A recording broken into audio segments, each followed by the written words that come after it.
Pada pertemuan kali ini kita akan membahas tentang kaidah kebahasaan dalam teks editorial.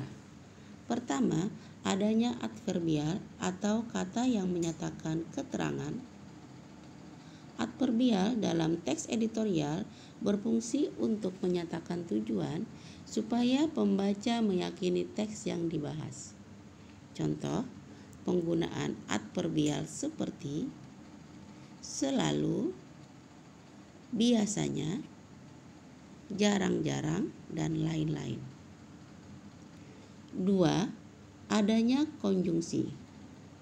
Penggunaan konjungsi dalam teks editorial berfungsi untuk menghubungkan kata dengan kata, kalimat dengan kalimat, paragraf dengan paragraf yang menyatakan hubungan sebab akibat, hubungan penegas, simpulan, dan lain-lain dari isi teks editorial.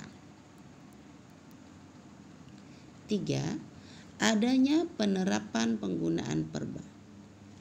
Dalam teks editorial, verba yang dimaksud ada 3 hal.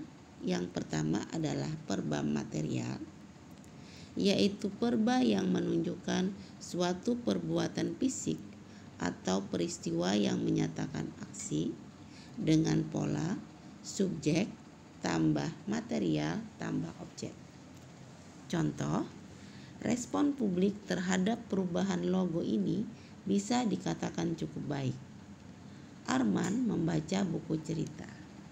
Penggunaan kata respon dan membaca dalam teks tersebut merujuk pada penggunaan verba material, di mana subjek akan melakukan aksi sesuai dengan kata kerja yang digunakan. Berikutnya, verba relasional adalah kata kerja yang berfungsi untuk menyatakan suatu hubungan yang bersifat intensitas. Verba relasional mempunyai pola subjek tambah verba relasional tambah pelengkap. Contoh, kakak merupakan anak tertua. Apabila tidak ditolong Sule, Andre akan jatuh dari sepedanya.